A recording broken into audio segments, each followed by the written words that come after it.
Well, shares of Deere Company are down this morning despite a beat in profit and revenue as its 2026 net income forecast misses estimates. You can see it's off by more than 5% right now.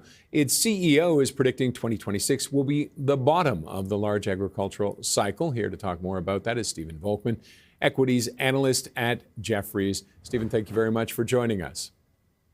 Great. Glad to be here. Before we talk about 2026, let's look back. The numbers you saw for this earnings report, what did you think? What did you think about them? Was there some things to like, or was it worrisome?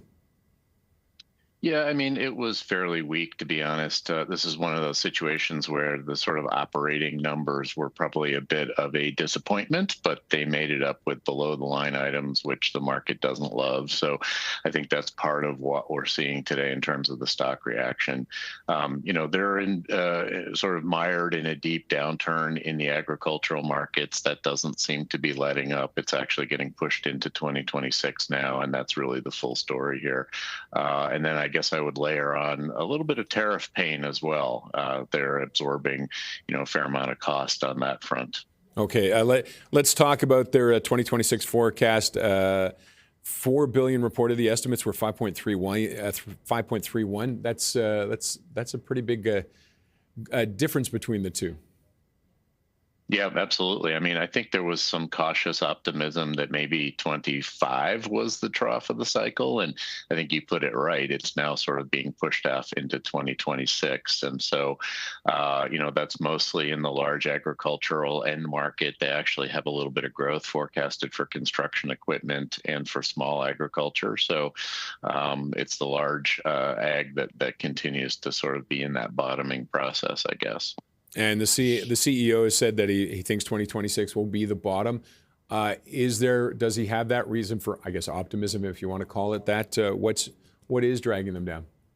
Yeah, right. I mean, to be fair, I guess they also thought 25 was going to be a bottom, and that turned out to get pushed out. It's hard to forecast that, so I'm not trying to throw shade on them there. But we do have, we're 2 years into a downturn. That's about how long peak to trough tends to last historically. So we have that on our side.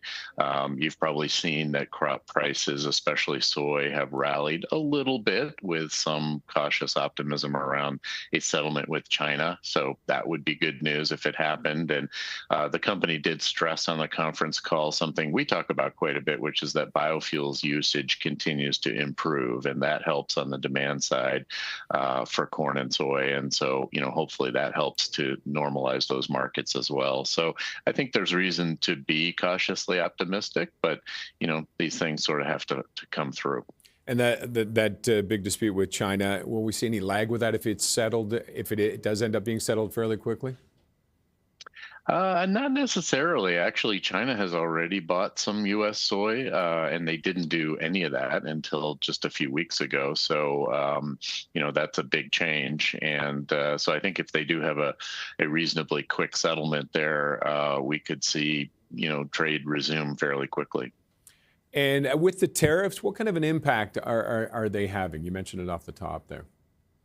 Yeah, I mean, in their guidance, they have about $1.2 billion of headwinds in 2026 from tariffs. It's not clear what they're doing in terms of timing relative to offsetting that. I think it's probably a bit of an all of the above approach. I think they're probably working on getting the supply chain kind of rejiggered for best cost. I think they're probably doing some productivity. They're doing a little bit of pricing as well. They expect pricing to be up modestly in both construction and in agriculture. And so, I think as we go through 2026, you'll see that improving, but it's certainly a headwind for the full year. And are other companies seeing those similar headwinds? I'm just looking at, they're trailing Caterpillar. What's Caterpillar doing different? Yeah, nothing really, to be honest. I mean, Cat is also seeing some of this headwind from tariffs. They've given some numbers around that. I think it's upwards of $3 a share for baked into kind of the forecast. So, I think this will be a process. I think these companies are wary of pushing through too much price too quickly because the rules are still changing, quite frankly, and you don't want to kind of overdo it if you don't have to. And so I think this will be a sort of a slow approach. Ultimately, I think they'll recapture it, but whether that happens in 26 or perhaps 27, I guess, is still to be seen. And are there opportunities to be had? Do you see any for them? Well, yeah, I mean, I do think the opportunity is if we're bumping along at the bottom of an ag cycle, we don't know exactly what will drive the upside, but it could be something as simple as perhaps the Brazilian crops are a little bit below expectations. We have a little bit less supply. That would help crop prices in the U.S., for example, and probably start the upcycle. As I mentioned earlier, biofuels blending could be up fairly dramatically in 26. We have seen California, for example, go from 10 to 15% blend of ethanol. That would be a nice tailwind if it happened across the country. And also, of course, biodiesel is made from soy. And so increases in blending there could also really help on the demand side. So, it does feel like we're bumping along a bottom. The valuations kind of reflect that, but we just don't have a lot of confidence in kind of when and how this goes back up again yet. Okay, Stephen, thanks for joining us.